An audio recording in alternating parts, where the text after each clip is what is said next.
नमस्कार। आज के इस कार्यक्रम के अध्यक्ष जी, सम्मानीय पूरे भारतवर्ष से आए हुए हमारे जनजातीय भाई बंधु, मैं संक्षिप्त में आपको परिचय देना चाहूँगा। मैं नेपानगर जिला बुरहानपुर मध्य प्रदेश से मुकेश दरबार। मैं आदिवासी नहीं हूँ, लेकिन मैं आदिवासियों के लिए कार्य करता हूँ। बेसिकली मैं एक सामान्य परिवार से बिलोंग करता हूँ। मेरे फादर पुलिस में थे।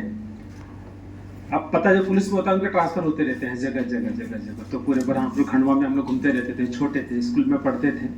जब नेपानगर जाना हुआ और वहाँ की जो बारेला जनजाति है, कोरकू जनजाति, उनके बीच में जब उनको देखा, उनको समझा, उनको सुना, तब उनके प्रति काम करने की एक भावना जागृत हुई।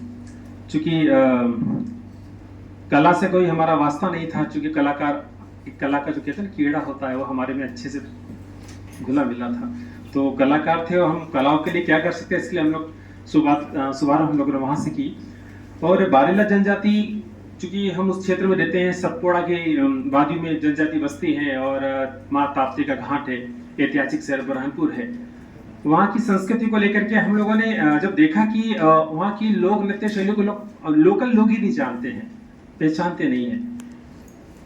तो फिल्म में तो हम लोग बाद में पहुंचे, पहले हम लोगों ने शुभारंभ यहीं से करा। तो जब हम छोटे थे तो हमें घर में बोला जाता था कि आज भगोरिया है तो बाहर मत जाना, क्योंकि वो भगोरिया में लेके भागते हैं और पी के आते हैं, झगड़े भी बहुत होते हैं। तो हम छोटे थे, हम डर जाते थे कि सही बात है, भगोरिया में जाना नहीं है।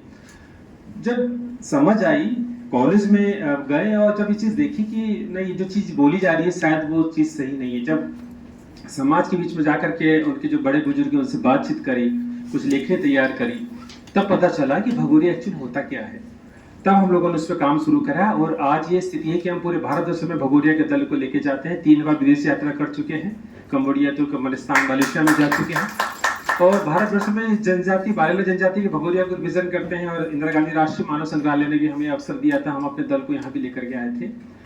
तो ये तो बात हुई, हमारी संस्कृति को हम लोगों ने प्रमोट किया, हमारे जहाँ हम लोग रहते हैं वहाँ की संस्कृति को हम लोगों ने आगे बढ़ाने का कार्य किया। कुछ गलत फहमियाँ जो आज भी किताबों में होती हैं कि बारेला मतलब गाल पे गुलाल लगाना, लड़कियों को लेके भाग जाना, विवाह कर लेना।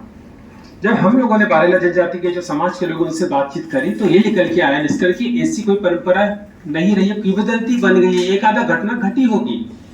देखिए, अब इसमें भी भील का भगोरिया होता है, बारेला का भगोरिया होता है। हम भील की बात नहीं कर रहे हैं, हम बारेला की बात कर रहे हैं। तो बारेला में इस प्रकार की प्रवृत्ति नहीं होती है। अभी दिल्ली के पिछले 26 जनवरी 2024 को लाल किले पर हम लोग भारत पर्व में कार्यक्रम देने के लिए गए। तो दिल्ली के जो अनाउंसर थे, उन्होंने जब बोला कि लीजिए अब मध्य प्रदेश का भगोरिया आ रहा है, ये वो भगोरिया है जहाँ लड़कियों को गाल में गुलाल लगाया जाता है, लेके भागा जाता है। हम सोचते रह गए ये तो हमने बोला ही नहीं है, क्योंकि उन्होंने नेट से लिखा लिया भगोरिया क्या होता है, लिखा लगा बोल दिया। तो वो सब चीजें दुखदायक होती है, क्योंकि हमें अवसर नहीं मिल पाता है ना अपनी बात रखने का। तो हमने माइक लिया, हमने कहा कि हम 2 मिनट समय चाहेंगे, हमारी प्रस्तुति दिखाएंगे, लेकिन हकीकत जो है हम आपको बताना चाहेंगे। मैंने मंच लिया, मंच से जितने भी ऑडियंस बैठी थी दिल्ली के लाल किले के तिरंगे झंडे के नीचे हमने अपनी बात रखी, वहां अपनी चीजों को स्पष्ट किया कि भगोरिया एक प्रेम भाव का मिलन का त्योहार होता है। भगोरिया जो त्योहारी हाट होता है, होली दहन के 7 दिन पहले लगता है। वहाँ पे समाज के परिवार के लोग मिलते हैं, एक दूसरे को गुलाल लगाते हैं, परिवार का मेल जोल का, प्रेम भाव का प्रतीक होता है। लोग यहाँ नए नए कपड़े खरीदते हैं, फसल बिकने के बाद जो पैसा कमाते हैं उससे वो उत्साहवर्धन के साथ में नृत्य करते हैं, वो भगोरिया होता है। न कि किसी को गाल पे गुलाल लगा करके लेके जाने को भगोरिया कहते हैं। तो ये चीज हम लोग प्रयास करें, लेकिन आज भी अफसोस है कि बहुत सी किताबों में वो चीज आज भी दर्ज है कि कोशिश करेंगे उस चीज को सुधार में कितना सुधार पाते हैं। तो भगोरिया, भगवा, इस प्रकार की संस्कृति को लेकर के हम लोगों ने काम किया। जब वहां पर धीरे धीरे प्रशासन से जुड़ा हुआ हमारा, शासन से जुड़ा हुआ हमारा, तब हमने सोचा कि इन संस्कृति के साथ साथ इनमें बहुत सारी कुरीतियां होती है। जनरली हमारे जो क्षेत्र थे वहां पर बाल विवाह बहुत होते थे, बचपन में बच्चों की शादियां करवा दी जाती थी। अब चूंकि नृत्य की बात तो ठीक है, संस्कृति की बात ठीक है, लेकिन अभी कुरीतियां कैसे दूर की जाए। तब हम लोगों ने हमारे प्रवीण सिंह कलेक्टर थे, उन्होंने हमें बोला कि आप क्यों नहीं जनजाति की भाषा, लोकल बोली में ही फिल्म तैयार करें और लोगों को मोटिवेट करें। जगह जगह हम, प्रशासन इसको जगह जगह प्रदर्शित के रूप में चलाएगा, लोगों को दिखाएगा, आप लोग भी दिखाइए, सोशल मीडिया का जमाना है। तब हम लोगों ने फिल्म क्षेत्र में काम शुरू किया। हमने पहली नानसी फिल्म बनाई, जो नानसी आप देख रहे हैं, बारेला बोली में। वहाँ हम लोगों ने इसमें उसका राइटर डायरेक्टर मैं ही रहा, और जो कलाकार है ये सारे आदिवासी कलाकार हैं। इन्होंने कहीं ट्रेनिंग नहीं ली है, किसी ने इनको ट्रेनिंग दी भी नहीं। जो भी छोटा मोटा हमको आता था वही हम लोगों ने उनको बताया है, और स्वयं खुद ने भी कभी कोई ट्रेनिंग नहीं ली, क्योंकि अपने गुरु खुद ही बने हम। तो सीखा खुद से था। तो हमारे जो कलाकार हैं इन्होंने इसमें पार्टिसिपेट किया, उनको फेस कैमरा कैसे फेस करना है आप समझ सकते हैं। कोई व्यक्ति को पहली बार कैमरे के सामने खड़े कर दो, डायलॉग दे दो कि आपको लाइन बोलनी है, आदरणीय सर बैठे हैं यहाँ पर, तो कैसा बोल पाएगा। फिर भी प्रयास किया हम लोगों ने, हमारे कलाकार, ये 6 मिनट की मूवी से आप जरूर देखिएगा।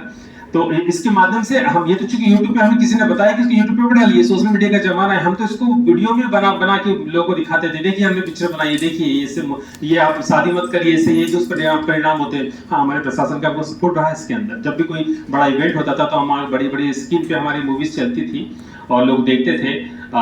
कई फोन मुझे आए, मीडिया साथियों के फोन आए कि आपने बहुत अच्छा प्रयास किया है, कम से कम जो जनजातीय लोग हैं, जो उनकी भाषा में आपने चीज, उनकी बोली में पिक्चर्स बनाई है, कम से कम वो समझ पा रहे हैं, देख पा रहे हैं। तो हमें लगा कि ये प्रयास हमारा सार्थक है। इसी के साथ हम लोगों ने कई ऐसे अवसर हमें मिले जहां हम लोगों ने बायला बोली में कई समाज को संदेश देने वाले शासन की योजनाओं का भी प्रचार प्रसार के माध्यम से भी हम लोगों ने मूवीज तैयार करी है, कुछ शॉर्ट्स तैयार करे हैं। तो मैं चाहूंगा एक थोड़ा सा अभी लगा दे तो हमारे मैं एक काम करता हूँ सर, अभी हम एक राउंड पूरा कर लें, ओके, और उसके बाद जितना समय बचेगा, राइट, ओके, राइट, जी जी जी जी जी, मैं संक्षिप्त में भी बात खत्म करना चाहूंगा। आदरणीय सर ने मुझे समय दिया, तो ये अवसर हमें दिया इंदिरा गांधी राष्ट्रीय मानव संग्रहालय ने, मैं धन्यवाद करना चाहूंगा, क्योंकि ये अवसर बहुत कम मिल पाते हैं अपनी बात पहुंचाने के लिए। मैं एक वकील हूँ, मैडम का नाम क्या है, एडवोकेट लिखा हुआ था, आप भी वकील हो, लेकिन मैडम मैं वो वकील हूँ जो फीस नहीं लेता हूँ, बिना फीस के काम करता हूँ, केवल सेवा का काम करता हूँ। मैंने अपनी वकालत को साइड रख दिया है, पूरा काम मेरा ये कलाकारों के लिए और इस संस्कृति के लिए लगा हुआ है। तो आप लोगों ने मुझे सुना, इसके लिए बहुत बहुत धन्यवाद। Thank you very much. धन्यवाद मुकेश जी।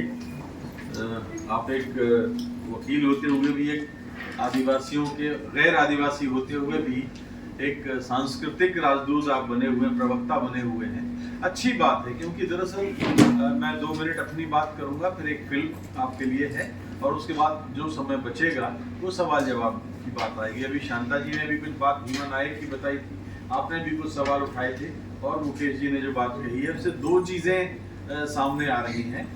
भीमा नायक के बारे में जो मैं यहाँ आपका एक परिचय कराना चाहता हूँ, हमारे बीच में डॉक्टर सुधीर सक्सेना जी मौजूद हैं।